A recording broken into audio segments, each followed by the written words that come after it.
nasta'in wa ba'du. Allahu Akbar, Allahu Akbar, Allahu Akbar, Allahu Akbar, Allahu Akbar, Allahu Akbar, Allahu Akbar, la ilaha illallah, Allahu Akbar, walillahil hamd. Saudara-saudara, sidang raya kurban yang terhormat, sebelum khotib melanjutkan pesan-pesan dalam khutbah ini, khotib menyampaikan bahwa ini hari Jumat dan juga hari raya, maka kita melakukan sidang berjamaah Jumat dan hari raya menjadi satu dengan satu khutbah. Maknanya Jumat menjadi kita lakukan di siang hari ini atau pagi hari ini. Nanti tidak ada lagi sholat berjamaah Jumat. Selanjutnya, di dalam pesan kaum sufi mengatakan bahwa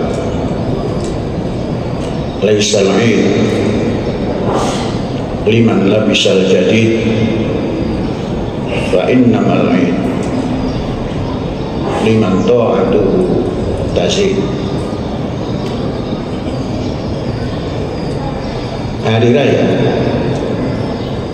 bukan untuk orang yang tampil dengan pakaian baru, namun makna hari raya adalah bagi orang yang bisa meningkatkan itaat, taat kepada janji, taat kepada penunaian program, dan taat pada cita-cita yang diemban. Itu sebuah makna yang diberikan oleh kaum sufi agar jiwa ini selalu mentaati apa yang diucapkan, apa yang diprogramkan, sehingga perjalanan hidupnya, gerakan hidupnya menjadi nyata. Semakin hari bisa dirasakan dan bisa dilihat apa langkah yang sudah ditempuh dan berapa jauh yang telah dilalui. Saudara-saudara, di dalam khutbah kali ini saya ingin menyampaikan sesuatu yang belum banyak diungkapkan oleh orang secara detail tentang bagaimana memajukan negara dari segala sisi. Banyak orang yang mengatakan dari pendidikan. Namun pendidikan itu sendiri belum banyak orang yang bisa menggambarkan seperti apa pendidikan yang bisa merubah diri daripada warga bangsa, dan tentunya untuk menjadi stempel bangsa itu sebagai bangsa yang berperadaban tinggi, dan negara itu negara yang mampu tampil maju dan modern. Saudara-saudara, pendidikan untuk Indonesia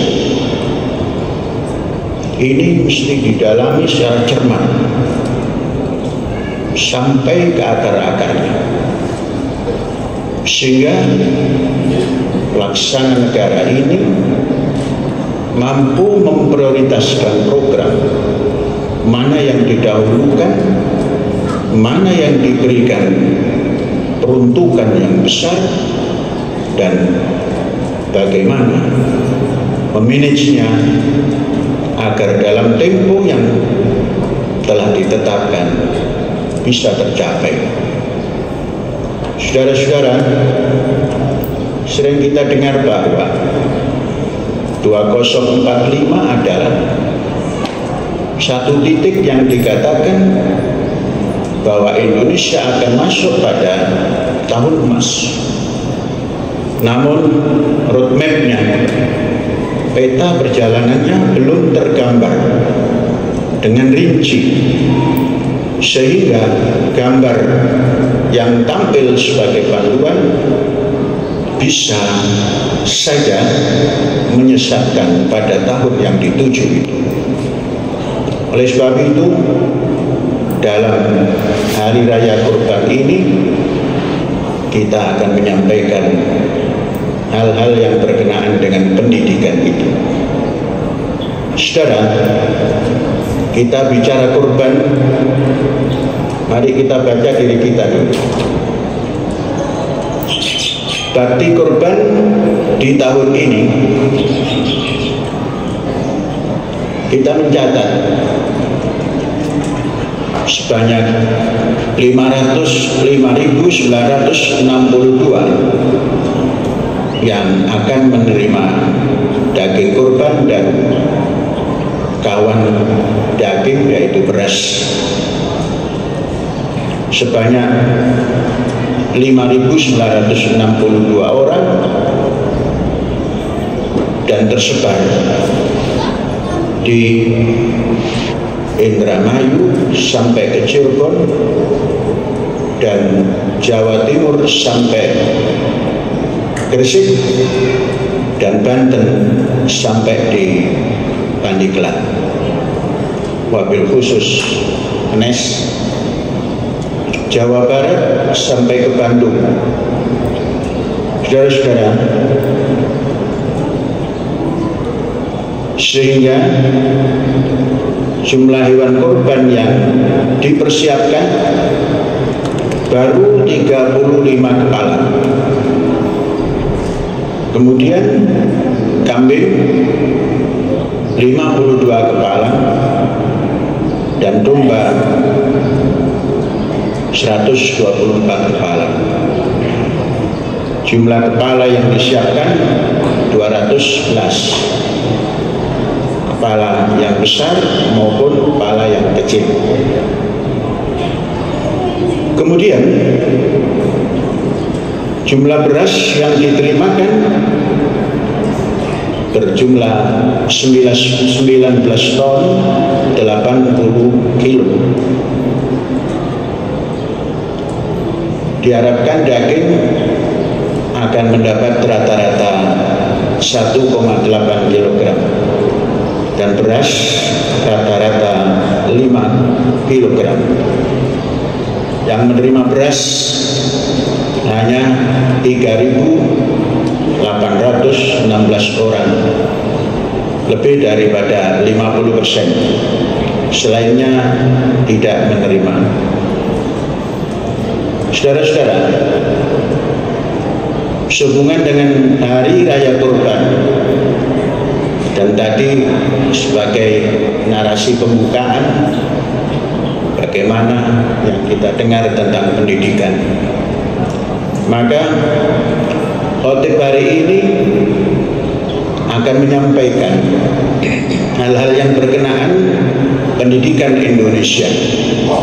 Seperti apa seharusnya untuk menyongsong 2045. Kalau dihitung tahun, tinggal 20 tahun. 20 tahun, waktu yang sangat panjang, namun juga waktu yang sangat singkat. Saudara-saudara, untuk lebih memfokuskan penyampaian khutbah hari ini, maka Syekh menghimpun dalam satu judul. Tentunya nanti penyampaiannya dengan ringkas, dan dari isi khutbah ini nanti kita terangkan satu persatu di dalam tulisan yang lain. Bagaimana penjabaran dari poin demi poin yang disampaikan. Mudah-mudahan bisa menjadi buku yang bisa dibaca nanti. Saudara-saudara, tema daripada Raya Kurban hari ini tidak beda dengan tema pelatihan kita, karena kita memang mempersiapkan diri untuk ikut menyongsong daripada 2045 itu, yakni tahun emas, dan generasinya pun harus jadi generasi emas dan generasi yang tangguh. Temanya dari khutbah hari ini adalah transformasi revolusioner pendidikan Indonesia menuju Indonesia modern abad 21 dalam usia 100 tahun kemerdekaannya.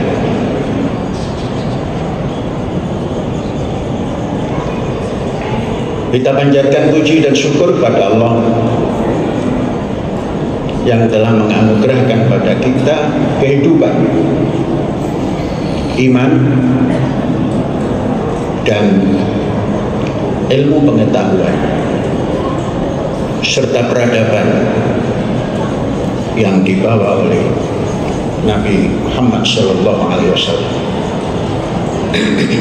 Hari ini kita berkumpul bersama merayakan Idul Adha secara ritual, dan kita melaksanakan ibadah secara makhluk, dan kita menunaikan korban secara ritual. Namun perimbangannya bagaimana secara sosial kemasyarakatan yang harus ditempuh dengan adanya Raya Kurban ini. Saudara-saudara, di usia menjelang 100 tahun kemerdekaan Indonesia, Indonesia masih dihadapkan pada tantangan besar. Apa itu tantangan besar? Yaitu dalam dunia pendidikan.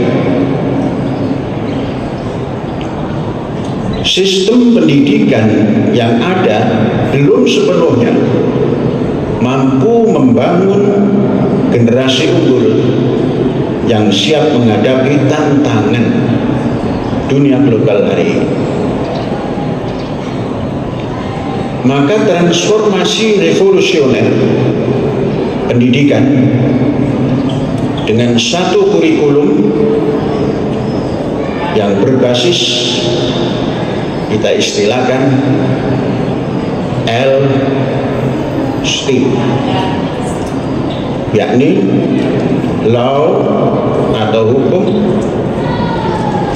science, teknologi, engineering atau rekayasa, art, seni, dan matematik. Dengan pendekatan novum gravum menjadi solusi strategis untuk membawa Indonesia sejajar dengan negara maju di abad 21 ini. Saudara-saudara, tantangan pendidikan Indonesia di masa depan, yakni di era modern ini, pendidikan memiliki peran sentral. Jadi peran sentral itu maknanya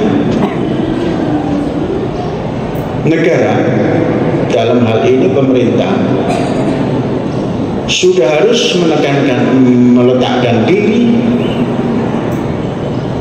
di dalam mengatur negara ini, mendahulukan pendidikan yang berkarakter, memiliki kompetensi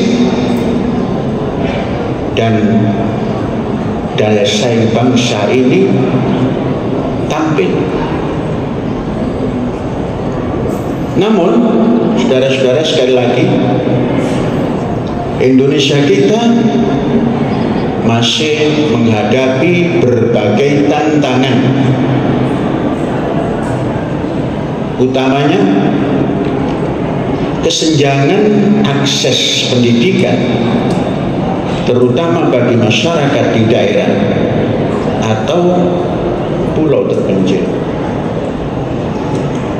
Saudara-saudara, Khatib atau Syekh sering mengatakan bahwa Indonesia adalah negara yang sangat khusus di permukaan bumi ini, mempunyai penduduk yang sangat banyak dan terpencar di puluhan ribu daripada pulau. Inilah yang sampai hari ini belum tertangani, belum terpecahkan, belum terfikirkan bagaimana untuk meletakkan infrastruktur itu menjadi sesuatu yang bisa diakses oleh anak bangsa yang tersebar merata-rata di 6.000 pulau dari 18.000 pulau yang ada.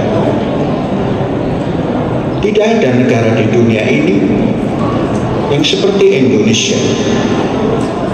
Maka sering kita dengarkan, kita melihat kemajuan bangsa lain itu baik, namun tidak meraba bangsa kita ini berada di mana. Bangsa kita bukan berada di satu daratan yang luas dan terhampar menjadi satu. Bangsa kita tersebar merata-rata di seluruh kepulauan Indonesia, khususnya di 6.000 pulau yang telah dihuni. Di situ belum ada akses pendidikan yang mumpuni, bisa belajar dengan satu guru untuk satu unit sekolah dasar, itu sudah bagus. Oleh sebab itu yang akan menjadi kritikan kita, agar bagaimana caranya untuk mendekatkan semua anak bangsa itu kepada tempat pendidikan. Kemudian daripada itu, yang kedua, kualitas pendidikan belum merata. Penyebabnya adalah kesenjangan akses tadi, dengan disparitas antara kota dan pedesaan. Bedanya sangat jauh. Siapa yang duduk di sekolah kota dengan di sekolah non jauh dari kota besar maupun kota kecil. Yang ketiga, minimnya integrasi pendidikan dengan kebutuhan industri global. Saudara-saudara, pelajar yang dihasilkan oleh pendidikan Indonesia tidak mampu tampil untuk dunia kerja global, dunia industri global, akibat daripada yang pertama dan yang kedua sebab tadi. Sehingga lulusan seringkali kurang siap menghadapi dunia kerja. Ini kenyataan yang ada. Saudara, jika kondisi ini terus dibiarkan, maka Indonesia akan semakin tertinggal dalam peta persaingan global. Oleh karena itu, kita bangsa Indonesia harus merancang. Kita bangsa Indonesia punya hak untuk merancang dan kita sampaikan kepada pemegang kebijakan. Merancang apa? Merancang pendidikan baru. Merancang pendidikan baru yang tidak hanya menjawab kebutuhan nasional, tetapi juga mampu beradaptasi dengan perubahan dunia. Nah, ini kita punya hak untuk menyampaikan. Dan ini dari mimbar ini nanti menjadi suara kita untuk kita sampaikan, baik melalui khutbah maupun melalui tulisan. Sampailah kita kepada kritik terhadap pendidikan Indonesia hari ini. Saat ini sistem pendidikan Indonesia masih memiliki banyak kelemahan. Satu, pendekatan yang kurang aplikatif. Pendidikan masih terlalu berorientasi pada teori dengan minimnya implementasi nyata di lapangan.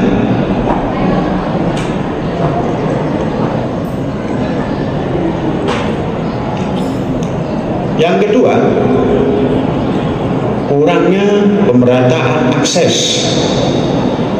Putra-putri di daerah tertinggal belum mendapatkan fasilitas dan tenaga pendidik yang memadai, sehingga kesenjangan pengetahuan semakin melebar. Tiga, belum adanya model pendidikan yang menyiapkan generasi berkarakter dan inovatif. Pendidikan saat ini belum sepenuhnya membentuk pemimpin yang berkarakter, mandiri, dan siap menghadapi tantangan dunia modern. Kondisi ini menunjukkan bahwa Indonesia kita memerlukan transformasi pendidikan yang radikal, bukan hanya memperbaiki sistem lama, tetapi menciptakan pendekatan baru yang dapat melahirkan generasi unggul. Saudara-saudara, itu kritik. Dan kita berada di mana hari ini dalam percaturan dunia? Mari kita bahas revolusi masyarakat. Dari orang bilang bahasa Inggris 4.0, kita katakan saja dengan bahasa Indonesia 4.0. Kalau kita hari ini hanya menyimpulkan 4.0 dan 5.0 dengan pendidikan yang kita rancang ini, kita akan mampu menggambarkan 4.0 menuju masyarakat 6.0. Seperti apa? Saudara-saudaraku, kita hidup di zaman yang terus mengalami perubahan besar dalam peradaban manusia. Yang pertama, uraian masyarakat 4.0 menuju 6.0. Era ini 4.0 ditandai dengan revolusi industri 4.0, di mana teknologi seperti AI atau AI dan IoT dan otomatisasi menjadi bagian dari kehidupan manusia. Namun di balik kemampuan ini muncul tantangan besar berupa ketimpangan akses teknologi dan pendidikan. Itu ciri masyarakat 4.0 atau 4.0. Kemudian yang kedua, kita hidup di masyarakat 5.0. Orang sering menyebut 5.0. Masyarakat 5.0 ini merupakan respon terhadap era digitalisasi. Jepang memperkenalkan konsep masyarakat 5.0, di mana teknologi dikembangkan untuk kesejahteraan manusia, bukan sekedar untuk industri. Fokus utamanya adalah keselarasan antara inovasi dan kehidupan sosial. Saudara-saudara, yang ketiga yang kita akan masuk di dalamnya dan menginisiasi, yakni menuju masyarakat 6.0. Indonesia tidak boleh berhenti di era 5.0 atau 5.0.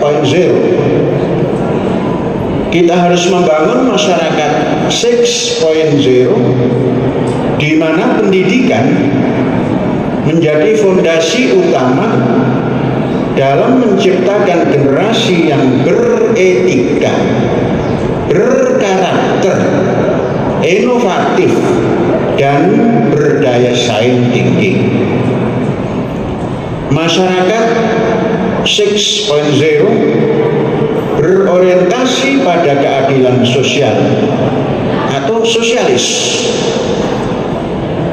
berkelanjutan lingkungan, dan penggunaan teknologi secara bertanggung jawab, memastikan bahwa setiap individu memiliki akses yang sama terhadap ilmu dan kesempatan berkontribusi bagi negara dan kemanusiaan. Itu situasi masyarakat dunia 4.0, lanjut 5.0, berhenti, dan kita mengajak bangsa Indonesia ini dengan sebuah sistem pendidikan nanti masuk kepada 6.0. Boleh jadi 6.0 itu akan dimulai tahun 2045 dengan program ini. Saudara-saudara, menghadapi apa yang terjadi pendidikan di Indonesia dan apa yang kita rasakan masyarakat dunia dengan diawali 4.0 masuk ke 5.0 dan Indonesia masih seperti kita bayangkan dan kita uraikan tadi, maka kita harus punya solusi. Solusi yakni pendidikan berasrama. Jadi solusi untuk Indonesia ini tidak bisa seperti hari ini lantas didandani, direkayasa, dirombak total, yakni pendidikan berasrama untuk seluruh Indonesia. Kemudian kurikulumnya mengikuti perkembangan abad 21. Kurikulum abad 21 adalah bentuknya yakni berbasis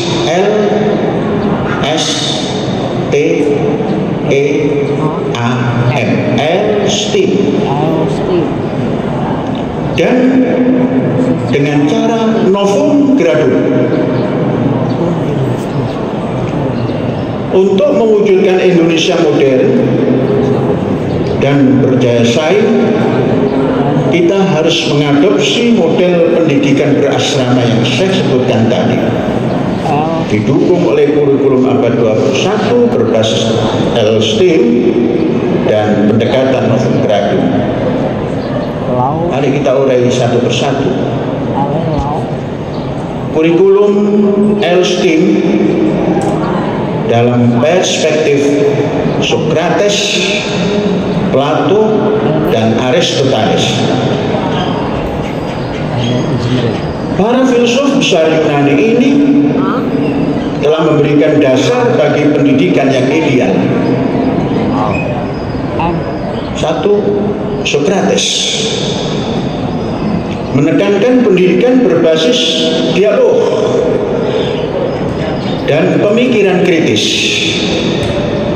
di mana siswa diajak untuk bertanya dan menemukan jawaban melalui refleksi yang mendalam.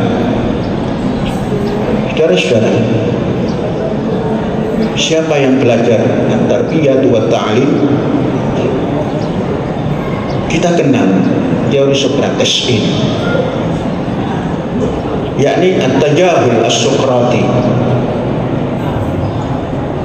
yaitu Socrates selalu bertanya untuk mendapatkan jawaban dari yang ditanya agar menemukan satu titik yang diharapkan.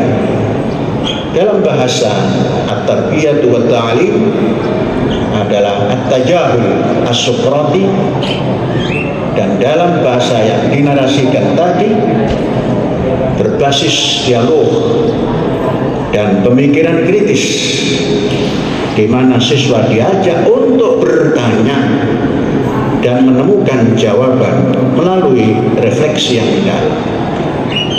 Mari kita tengok filsuf yang lain. Plato mengusulkan pendidikan yang berjenjang. Mungkin pada saat Socrates pendidikan ini tanpa jenjang. Muridnya yang bernama Plato mulai melengkapi. Pendidikan harus berjenjang, di mana pendidikan dasar membentuk karakter. Pendidikan dasar harus terbentuk karakter. Kalau Indonesia mempunyai dasar Pancasila, maka sejak sekolah dasar karakter ditanamkan, dibangkitkan, dicontohkan menjadi karakter bangsa Indonesia yang berpancasila. Pancasila sudah selesai di tingkat dasar sebagai karakter anak didik bangsa Indonesia. Kemudian pendidikan menengah mengasah logika. Pendidikan menengah dimulai daripada kelas 7 sampai kelas 12. Ini logikanya harus diasah sehingga dia mampu berpikir logik sampai tercipta tidak percaya dengan sesuatu yang tidak logik, dan harus berdiskusi untuk menemukan yang tidak logik ini bagaimana. Ini tidak bisa dilaksanakan kalau tidak dididikkan. Tidak boleh ada pendidikan di tingkat menengah ini yang doktrinal, ansih. Bagaimana mengasah logika serta didik agar tampil menjadi suatu sikap yang berani karena punya logika. Kemudian pendidikan tinggi membangun dan menciptakan pemimpin yang bijaksana. Ini kata Plato. Pemimpin yang bijaksana. Saudara-saudara, kita bisa merasakan seperti apa pemimpin yang bijaksana itu. Sudah tertemukan atau belum? Pemimpin negara yang bijaksana. Kemudian kita masuk pada teori pendidikan daripada Aristoteles. Aristoteles menekankan pendidikan berbasis pengalaman. Pengalaman apa yang didapat dari pendidikan yang diselenggarakan? Rasanya belum kita temukan pendidikan di Indonesia ini yang memiliki pengalaman Elsting tadi, di mana siswa belajar melalui praktek. Siswa harus praktek. Apa yang diminati diberikan teori dan diberikan lapangan praktek langsung dan pengamatan terhadap dunia nyata. Kalau itu digabungkan semua, maka keluarlah pendekatan Elsting, mengadopsi prinsip-prinsip tadi yang dinarasikan dengan law, science, teknologi, engineering, art, dan matematika. Mari kita bahas law, hukum. Menanamkan nilai keadilan. Kalau dari tingkat dasar sudah ditanamkan, dibangun, berkarakter Pancasila, maka di tingkat selanjutnya untuk mewujudkan law atau hukum, maka para peserta didik akan sangat familiar dengan kehidupan yang berbasis law tadi, berbasis hukum tadi. Karena Pancasila di Indonesia menjadi dasar yang paling pertama untuk menentukan hukum, untuk menentukan undang-undang dasar, untuk menentukan undang-undang, untuk menentukan peraturan pemerintah, dan sampai ke bawah, dan akan menelurkan kitab undang-undang hukum, baik itu pidana maupun perdata. Saudara, menanamkan nilai keadilan dan kepemimpinan seperti yang diajarkan oleh Plato tadi.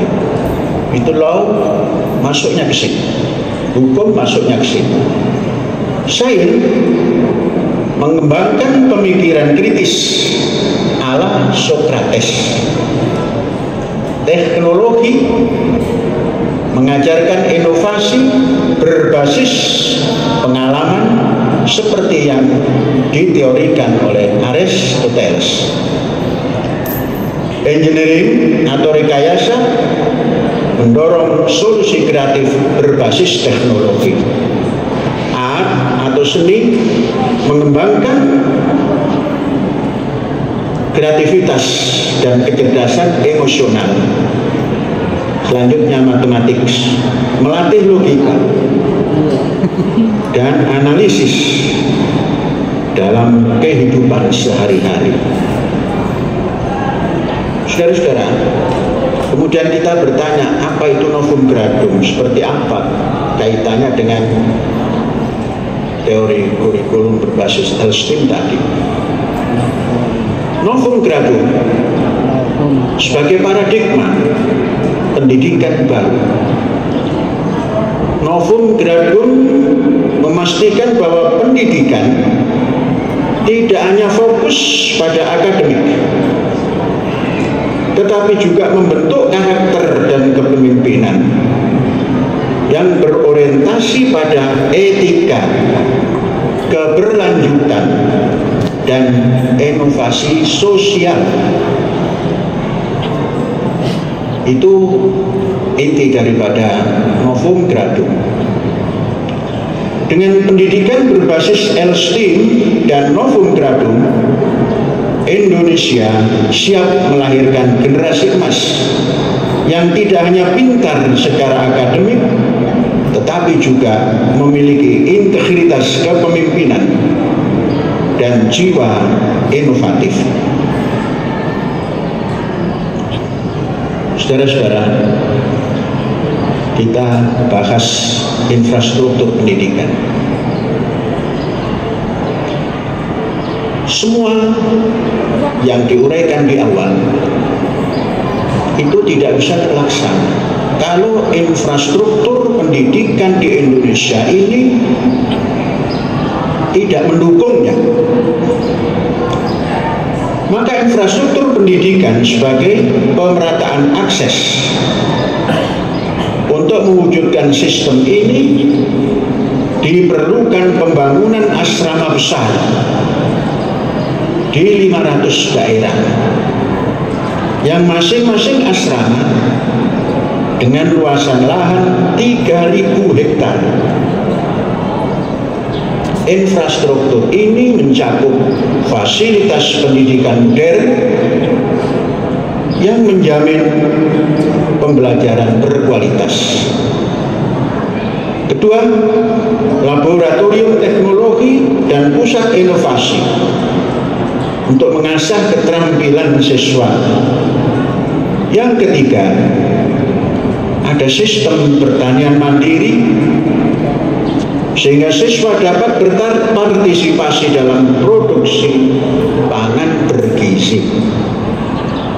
Saudara-saudara, bahkan akan lebih luas lagi, bukan hanya di pertanian, seluruh aspek kehidupan dipraktekkan di asrama besar yang disediakan oleh negara itu. Dengan sistem ini, tidak ada lagi putra-putri bangsa Indonesia yang tertinggal dalam pendidikan, baik di kota besar maupun di pulau-pulau terpencil.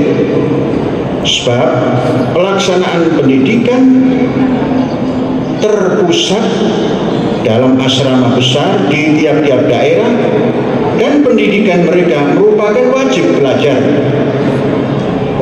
belajar nasional dengan pembiayaan dari negara. Ini yang sering diucapkan tapi susah dilaksanakan. Mengapa? Karena awal-awal negara, dalam hal ini pemerintah, sudah selalu bertanya, dana dari mana? Tidak pernah mengukur bahwa negara Indonesia ini kaya raya. Tuangkan kekayaan Indonesia ini, kalaulah tidak 50%-nya, 30%-nya untuk pendidikan. Yang paling besar ini nanti adalah mempersiapkan infrastruktur, dan itu bisa ditempuh dalam 5 tahun, selesai, tinggal 15 tahun. Maka prinsip-prinsip pendidikan yang berbasis STEM tadi dengan novum gradum tadi dalam 15 tahun semua terpenuhi. Jadi yang ketiga ini, yang semua pendidikan dibiayai negara.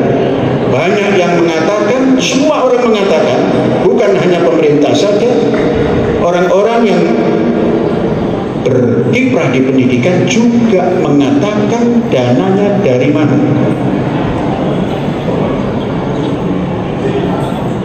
Indonesia, tanah yang kaya. Tanah air yang kaya inilah peruntukkan untuk pendidikan, fokus minimal 30%, fokus pendidikan, kalaulah tidak 50%. Itu pun hanya berjalan nanti 5 tahun. Selanjutnya adalah tinggal perawat. Kalau dibiayai 30%, akan tampil bangsa yang baru, karena pendidikannya juga berubah total, transformasi radikal, transformasi revolusioner, rombak semua berasrama, duduk di dalam asrama, belajar di dalam asrama, praktek di dalam asrama. Tentunya 1 semester diberi waktu 1 bulan untuk bermasyarakat di lingkungannya. Saudara-saudara, yang terakhir, aksi nyata menuju Indonesia modern dan visi 2045. Allahu Akbar. Tuhan Maha Besar. Jangan khawatir bangsa Indonesia. Negara kita negara kaya. Indonesia tanah yang kaya. Kaya. Jangan khawatir untuk masuk pada Indonesia modern dan visi 45 dengan biaya berapapun. Karena kalau tidak ditempuh, kita bertanya apa yang terjadi di 2045. Jika kita menerapkan transformasi revolusioner pendidikan selama 2 dekade ke depan, yakni 2045, kita akan melihat dan merasakan bahwa Indonesia berubah. Allahu Akbar. Berubah menjadi yang pertama, negara yang sejajar dengan kemajuan global. Itu yang pertama. Allahu Akbar. Kemudian yang kedua, masyarakatnya inovatif, berdaya saing, dan sejahtera. Hanya 20 tahun. Allahu Akbar. Yang ketiga, bangsa yang dipimpin oleh warga negara yang berpendidikan tinggi dan beretika. Luar biasa. Kita sebagai bangsa, apakah ikut berpartisipasi dengan negara? Ketika negara berteriak kepada kita, jawab. Mau berpartisipasi? Apapun bentuknya yang diminta oleh negara,